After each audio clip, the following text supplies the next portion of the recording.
नाम भारत सिंह है जी। और हमारे जो विद्यालय की स्थापना लगभग 1964 के आसपास है विद्यालय की।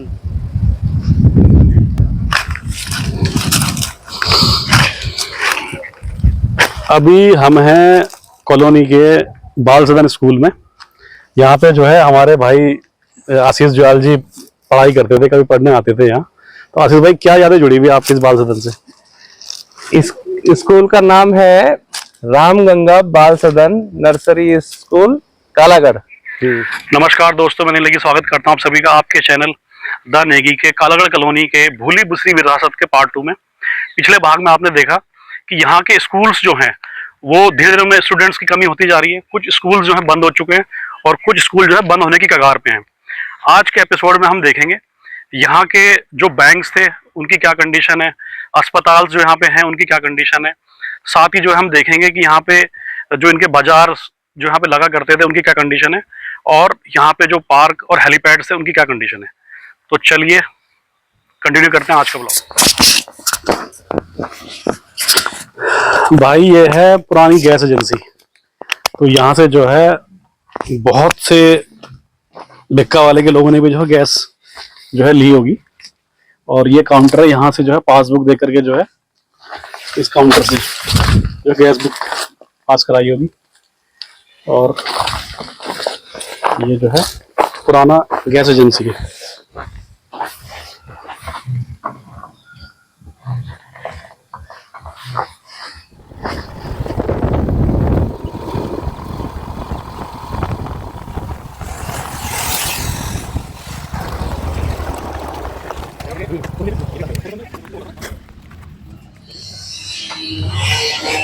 रिटायर को रखा जा सकता है समझ आता है, लेकिन मैंने कहा भी था, अब देखो क्या होता है।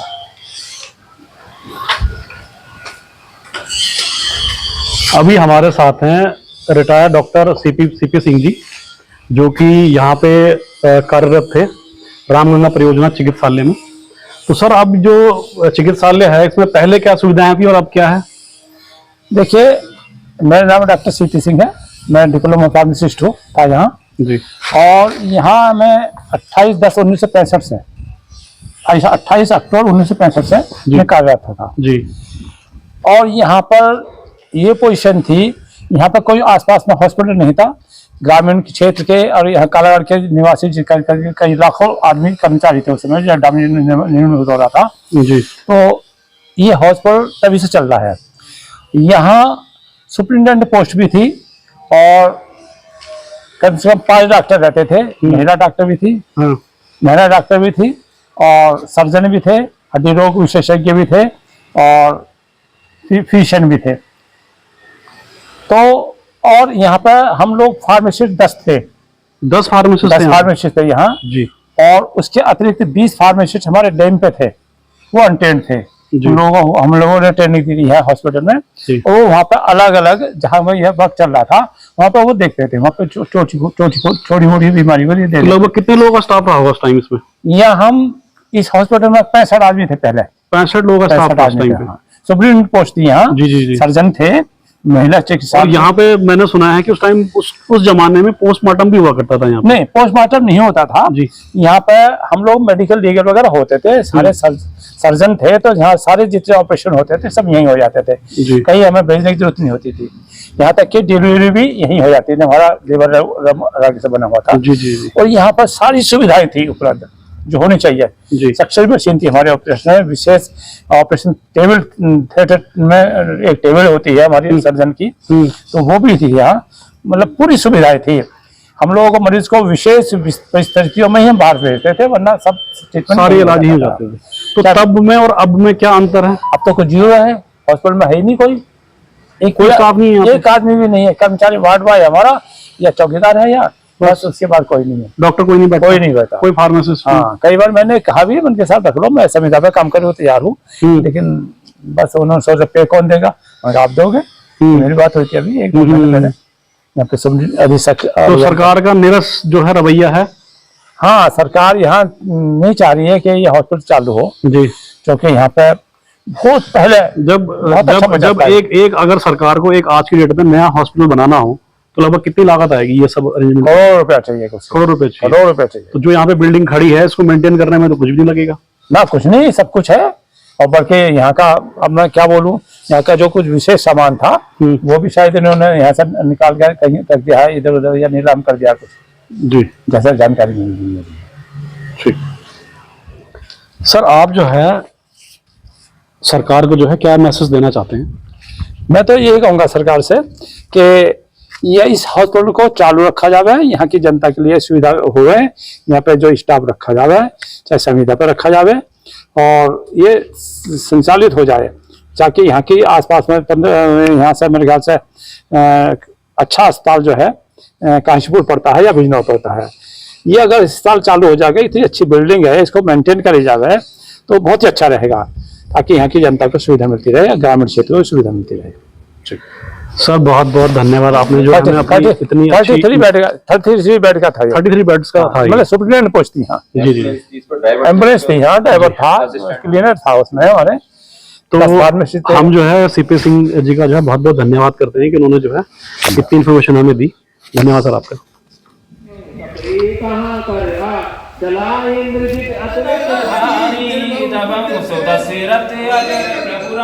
जय जय राम मयंका तेजसी जो जनि हों कलंका।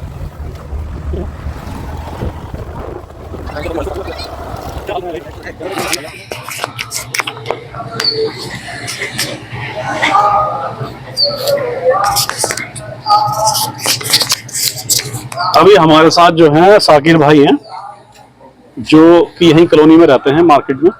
तो इनसे जानते हैं कि पहले जो है मार्केट में कितनी रौनक थी और अब कितनी दुकानें बची हुई हैं। अब पहले मार्केट के अंदर इतनी रौनक थी कि यहाँ पर आने जाने वाले भी इतने परेशान हो जाते थे कि गाड़ी कहाँ खड़ी करें हम लोग। हाँ, गाड़ी खड़ी करने की दिक्कत होती थी, जगह नहीं थी कि गाड़ी खड़ी करने की। हाँ। और दुकानें पूरी भरी हुई थी, आप देख रहे हो इस टाइम खाली दुकानें हैं सारी। हाँ, ये हाँ, हाँ। और इधर पूरा सब खाली है। हाँ, आ जाओ देख, ये सब खाली है इधर पूरा। हाँ। अच्छा, पहले कभी यहाँ पर मिठाइयों की इतनी भरमार थी बहुत ज्यादा, और लोगों को फुर्सत नहीं मिलती थी। गांव से इतने लोग आते थे बहुत ज्यादा।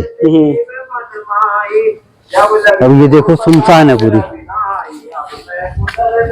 सब दुकानें बंद है। एक सिर्फ पहले अपना डोरी की दुकान, ये मिठाई की दुकान एक ही है बस, बाकी कुछ नहीं है यहाँ, सब बंद हो गया। इधर फोटोग्राफी और इधर फोटोग्राफर की दुकान थी। आओ मैं आपको दिखाता हूँ। एक ये रस्मी फोटोग्राफर की दुकान थी, और ये हमारे पप्पू भाई डीजे वाले।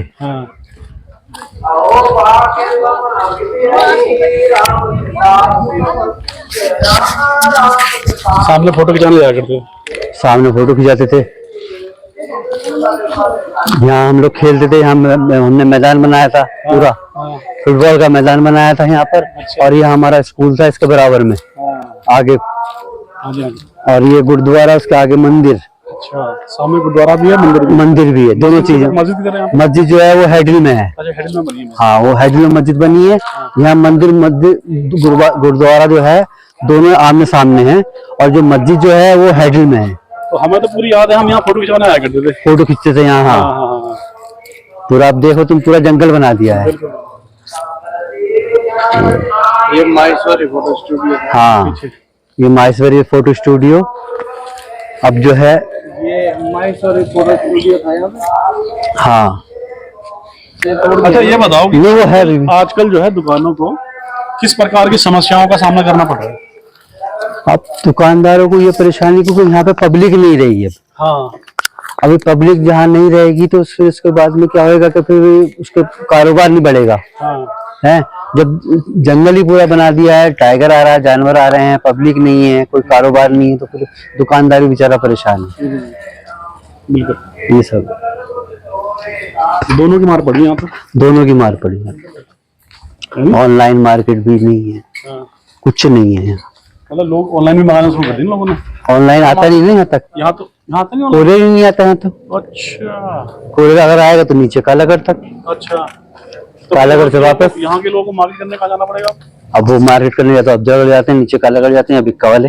अच्छा, ये 3 जगह हैं इनके ऑप्शन।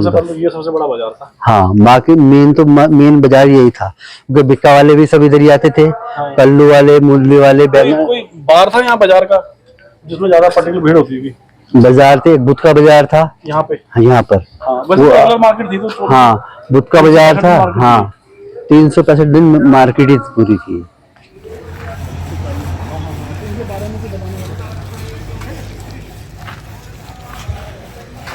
आप एक काम करेंगे, हेलो,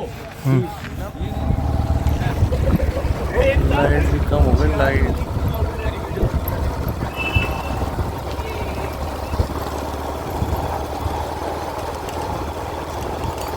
के साथ लाइन से देख लें।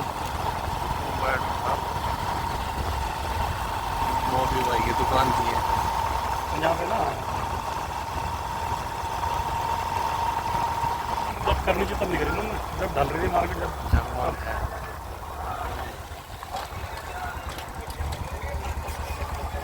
ये देखो अपने कालागढ़ कॉलोनी में जीवन बेहद जीवन था। बच्चे अच्छे स्कूलों में पढ़ते थे, परिवार सांस्कृतिक आयोजनों का आनंद लेते थे और बाजारों में चहल पहल रहती थी। रामनवमी के मेले और स्वतंत्रता दिवस के समारोह पूरे समुदाय को एकजुट करते थे। परियोजना खत्म होने के बाद ज्यादातर लोग चले गए, बाजार बंद हो गए और स्कूलों में बच्चों की संख्या घटती गई। अब तो बस कुछ ही लोग बचे हैं जो इस वीरानी को देख रहे हैं।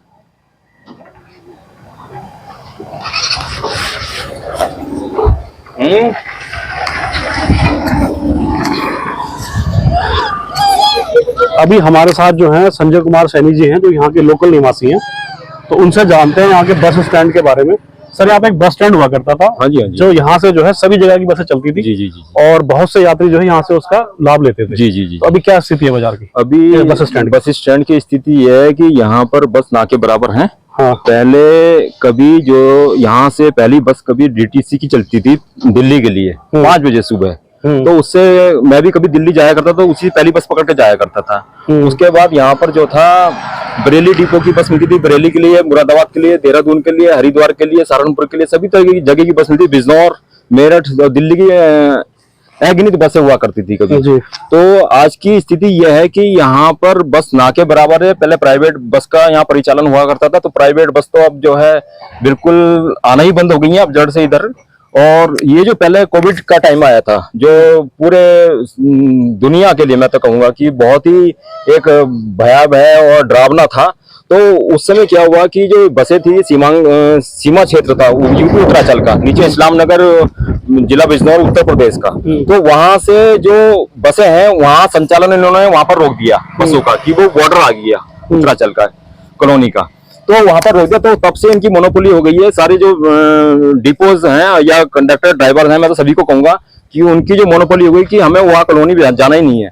जबकि जो भी बसें कालागढ़ के लिए संचालित हो रही हैं, जिसपे ऊपर बोर्ड लगा हुआ है कि कालागढ़ जी, जहां से भी वो ओरिजिन है और जो डेस्टिनेशन है, लेकिन उस पे जो है वो किलोमीटर तो उनका लास्ट डेस्टिनेशन मेरे ख्याल से ये वाला बस स्टॉप, लास्ट डेस्टिनेशन नई कॉलोनी कालागढ़ का है जो उत्तरांचल का पार्ट है। लेकिन वो केवल इस्लाम नगर यूपी उत्तर प्रदेश तक परिचालित हो रही हैं। जबकि उसमें टिकट पे जो आम जनता से है वो किराया कॉलोनी तक का लिया जा रहा है और किलोमीटर कॉलोनी तक का लिया जा रहा है जी। तो अब आप देखिए कि जो 3 किलोमीटर का जो सफर है इस्लाम नगर यूपी और नई कॉलोनी के बीच का जी, इसमें बीच में जंगली क्षेत्र भी है, जहाँ पर जंगली जानवरों का आवागमन भी है। उससे आम जनता को परेशानी हो सकती है। जो यहाँ पर हमारे ई रिक्शा चालक हैं, वो वहां से बेचारे जो गरीब लोग हैं वहां से ई रिक्शा में करके आ रहे हैं, तो वो एक आदमी का 20 से 30 रुपए किराया ले रहे हैं।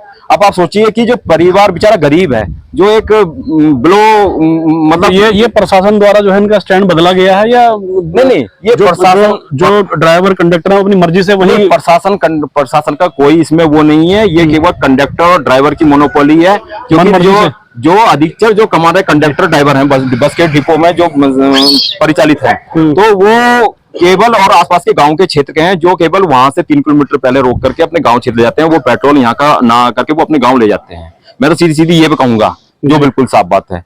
और अब ये देखिए कि वो किराया भी ज्यादा ले रहे हैं, उस दूरी पे आ भी नहीं रहे हैं। एक मैं जिक्र करना चाहूंगा, हापुड़ तो यहाँ तक की होगी ना, टिकट यहाँ तक की ले रहे हैं, किलोमीटर यहाँ तक का ले रहे हैं। ये सबसे बड़ा जिक्र करना चाहूंगा हापुड़ डिपो की बस का। हापुड़ डिपो की बस जो है अपने अफजलगढ़ से कॉलोनी का जो किलोमीटर है वो 24 किलोमीटर दिखाती है और 33 रुपया वो किराया ले रही है, सबसे ज्यादा किराया। लेकिन मैं तो ये कहता हूँ कि जितने भी डिपो की बस हैं वो अफजलगढ़ और कालागढ़ के बीच की जो दूरी, वो तो दूरी सबकी एक ही होगी, चाहे बाई एयर जाओ, चाहे बाई टू व्हीलर जाओ, चाहे बाई फोर व्हीलर जाओ, चाहे किसी भी तरह से जाओ आप, किलोमीटर तो सेम ही होगा। लेकिन जो अलग अलग डिपो का है, क्या अलग अलग उसका है, तो उसमें जो फीड है उनकी जो मशीन में, वो मुझे समझ में नहीं आया वो किस तरह से फीड है कि अलग किलोमीटर और अलग किराया वो ले रहे हैं। जबकि यूपी उत्तरांचल की जो उत्तरांचल की जो बसें हैं उसमें जनरल किराया है। मैं तो ये कहूंगा कि उसमें क्योंकि 18 किलोमीटर दिखाते हैं और जनरल किराया ले रहे हैं सबसे ज्यादा।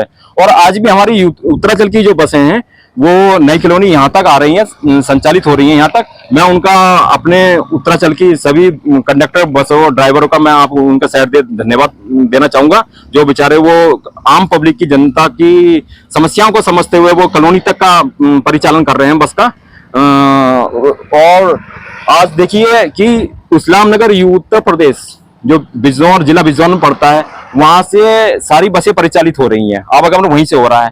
और दिल्ली के लिए अगणित बसें हैं, लेकिन आज कॉलोनी का आदमी यहाँ से हमारा कोई धामपुर या अफजलगढ़ या कहीं जाना चाहे बेचारा, या तो वो किसी से लिफ्ट लेगा या ई रिक्शा से पहले वो 30 रुपए करके वहां जाएगा, अफजलगढ़ पहुंचते पहुंचते उसे 50 रुपया खर्च हो जाता है, जबकि अफजलगढ़ का किराया 25 से 30 रुपया। मैं थोड़ी सी बात संक्षिप्त करते हुए जानना चाह रहा हूँ जी कि आप जो है शासन प्रशासन से क्या इसके लिए आप जो है मैसेज देखिए, मैं तो आपने बहुत अच्छा सवाल किया। मैं आपके चैनल के माध्यम से, आपके ये यूट्यूबर जो भी चैनल है आपका, उसी के माध्यम से मैं प्रशासन से थोड़ा सा संविधान विनती करना चाहूंगा कि आप जो है अपने जो भी डिपो की बसें, खास तौर से मैं उत्तर प्रदेश की जो परिवहन निगम की जो बसें परिचालित हो रही है यहाँ पर, उनसे मैं संविधान निवेदन करना चाहूंगा कि जो अपने कंडक्टर ड्राइवर हैं उनसे थोड़ा सा अनुरोध करके, या जिस इस तरह से भी आप अधिकारी लोग कर सकते हैं वो कर करके उनसे केवल परिचालित जो बसें हैं सारी वो नई कॉलोनी कालागढ़ उत्तरांचल तक चलवाएं, जिससे कि हमारी आम पब्लिक जो बेचारी गरीब है वो सबको उसका लाभ मिल सके। और मैं सबसे एक मेन बिंदु पर ये जाना चाहूंगा कि जो यहाँ पर हमारे ये परियोजना बनी थी, कालागढ़ प्रोजेक्ट जो बना था, इसमें हमारे कर्मचारी जो थे, गवर्नमेंट एम्प्लॉय कर्मचारी जो थे, उनके लिए उनसे भी मैं सिर्फ अनुरोध कर जाऊंगा, क्योंकि ये बस अड्डा या बैंक या पोस्ट ऑफिस या जो भी सुविधा हुई थी वो केवल कर्मचारियों के लिए हुई थी। तो कर्मचारी भी इसमें आगे बढ़ चढ़ करके परिचालन, बसों का परिचालन करने के लिए आगे आए और इसको अपने उत्तर प्रदेश परिवहन विभाग से अनुरोध करें कि जो उनकी परिवार यहाँ निवास कर रहा है, उनके जो गरीब लोग यहाँ निवास कर रहे हैं, उनके लिए ये बसों का उसका वो लाभ उठा सकें और ये बसें पुनः, मैं तो कहूँगा कि नई कॉलोनी कालागढ़ जो पुराना स्टेट बैंक था उसके सामने तो परिचालित हो। संक्षिप्त में मैं बात जो है शॉर्ट करते हुए बोलना चाहता हूँ कि सर का कहना ये है कि अगर जो है टिकट्स जो है वो यहाँ तक की ली जा रही हैं तो सवारियों को यहाँ तक ड्रॉप किया जाना चाहिए और अपनी मर्जी से जो है बस कंडक्टर और ड्राइवर को जो है कहीं भी स्टैंड नहीं बनाना चाहिए। जो लीगल स्टैंड है उस वहां तक जो है पैसेंजर को छोड़ना चाहिए, जहां तक का उनसे किराया चार्ज हो रहा है।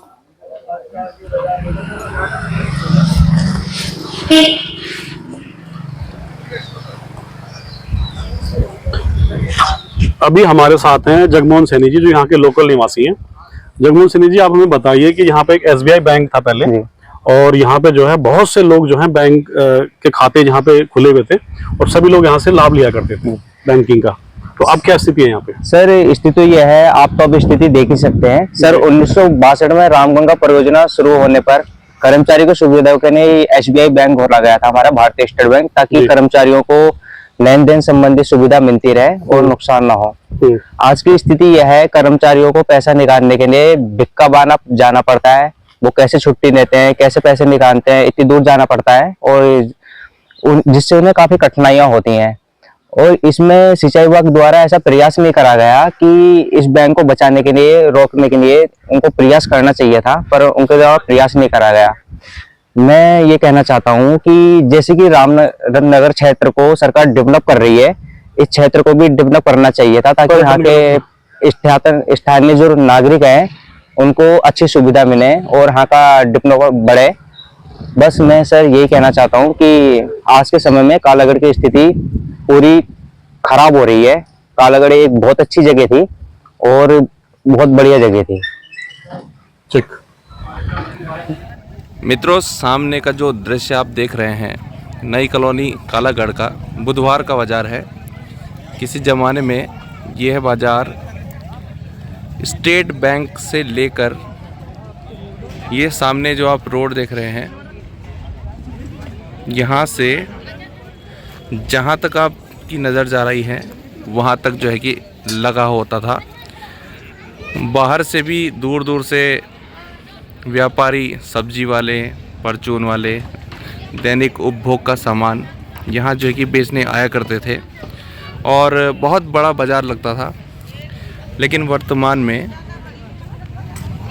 ये बाज़ार बहुत ही छोटा रह गया है, जो कि यहाँ पर अब सिर्फ सब्जियां ही जो है कि साप्ताहिक बिकाई जा रही हैं। उसके अलावा कपड़ा और अन्य जो दैनिक उपभोग की वस्तुएं हैं वो दुकानें अब नहीं लग रही हैं। और साथ में ही देख लीजिए आप, गोश्त की जो दुकानें हैं वो भी कम हो चुकी हैं। सामने जो दिखाई दे रहा है 2 ही गोश्त की दुकानें हैं, मीट की 2 दुकानें हैं। वरना किसी ज़माने में यहाँ पर इस पूरे प्रांगण में मीट बाज़ार ही यहाँ पर लगा करता था। चाचा जी, आप तो यहाँ पे करीब करीब जन्म से लेकर अभी करीब 60 साल आपको हो चुके हैं यहाँ रहते हुए। तो यहाँ पे जो हेलीपैड थे, 2 हेलीपैड यहाँ पे थे, यहाँ पे कब कब कौन कौन जो है राजनेता यहाँ पे आए हैं और आज की डेट में जो है यहाँ इनकी क्या कंडीशन है, इसके बारे में थोड़ा बताइए हमें। दोस्तों नमस्कार। नेगी जी के चैनल पे जो है इन्होंने हमें यहाँ पर बुलाया है, धन्यवाद इनका बहुत बहुत। देखो जी, मैं लगभग मैं यहाँ जो 6 क्लास से यहाँ पढ़ा हूँ कालागढ़ इंटर कॉलेज में, और हमारे यहाँ पर बहुत आना जाना भी था, खेलकूद भी था। तो यहाँ पे जो हेलीपैड जी इंदिरा गांधी जो पहले बार आई थी वो आई थी 78 में। फर्स्ट जो है यहाँ पर हेलीपैड बना था। तो वो हाइड्री कॉलोनी यहाँ पर था तो ऊपर, वहाँ पर हेलीपैड था, वहाँ से वो यहाँ पर आई है। दोबारा आई वो लगभग 82 में, जब ये डैम का यहाँ डैम जब जो डैम बना था कम्प्लीट होता था, डैम में जब मतलब बिजली का मतलब उत्पादन शुरू हुआ था तो तब आई थी।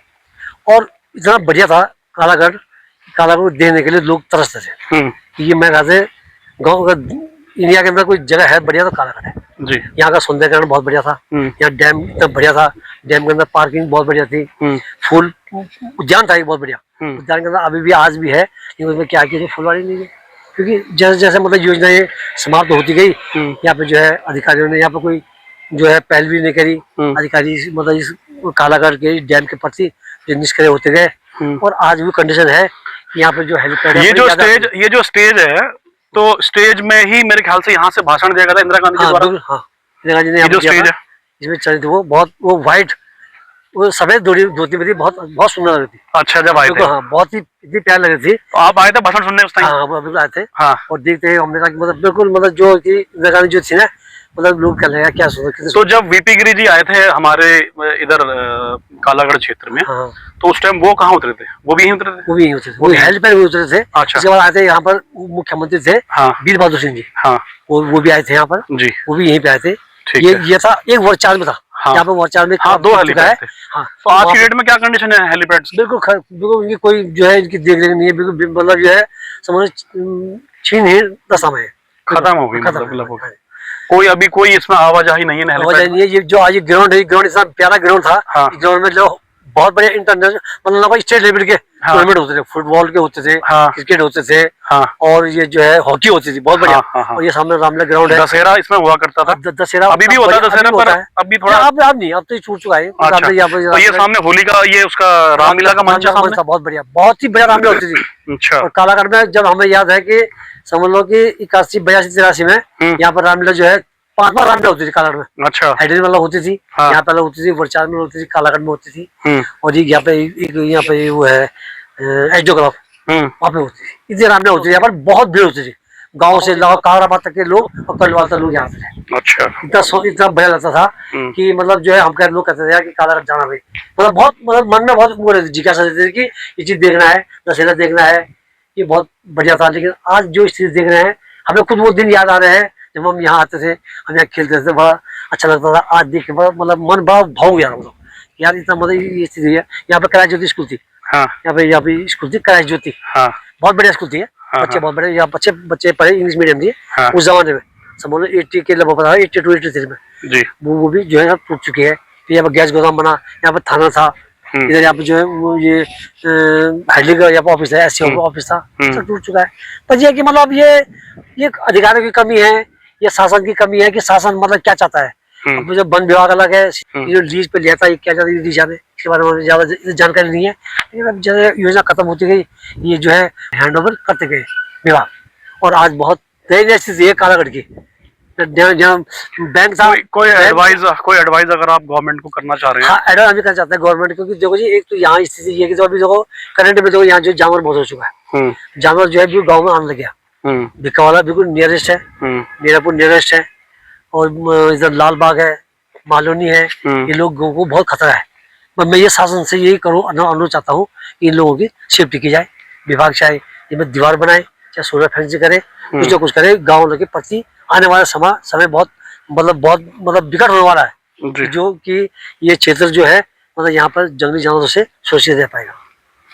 इसलिए मैं चाहता हूँ शासन हमारा सभी लोगों का साथ दे, पब्लिक का साथ दे, पब्लिक भी का साथ देगी, लेकिन जो है विशेषकर इस पर ध्यान दे कि जो हमारे क्षेत्र के लिए शासन कुछ न कुछ कदम उठाए। ठीक, धन्यवाद। तो दोस्तों आपने देखा कि यहाँ के जो बैंक हैं वो यहाँ से कहीं और शिफ्ट हो चुके हैं, बाजार जो है बंद होने की कगार पे है, और जितने भी यहाँ के पार्क और हेलीपैड्स हैं उनको कोई भी मेंटेनेंस नहीं हो रहा, मेंटेन नहीं किया जा रहा, और वो इस्तेमाल में भी नहीं आ रहे हैं। और साथ ही यहाँ का जो एक हमारा बस स्टॉप है उस पर कोई भी बसेस यहाँ पे नहीं आ रही हैं। कायदे में जो है सरकार को जब पूरा पैसा मिलता है एक स्टॉप से दूसरे स्टॉप तक का, तो उस स्टॉप तक जो है बसेस को जाना चाहिए। और हमारी सरकार से यही जो है प्रशासन से यही हमारी एक अनुरोध है कि कार्बेट क्षेत्र का जो यहाँ का वन क्षेत्र है इसमें भी जो पर्यटन को बढ़ावा मिलना चाहिए, पर्यटन क्षेत्र को खोला जाना चाहिए, ताकि यहाँ के लोकल लोगों को जो है उससे रोजगार मिलेगा और सीमावर्ती ग्रामों को भी जो है इसमें जो है फायदा मिलेगा। अगर आपको हमारा वीडियो पसंद आया तो वीडियो को लाइक, शेयर और कमेंट जरूर करें, और हमारे चैनल द न्यूज़ सब्सक्राइब करना भूलें ताकि आपको न्यू वीडियोस की नोटिफिकेशन मिलती रहेगी। Thanks for watching. जय हिंद, जय भारत।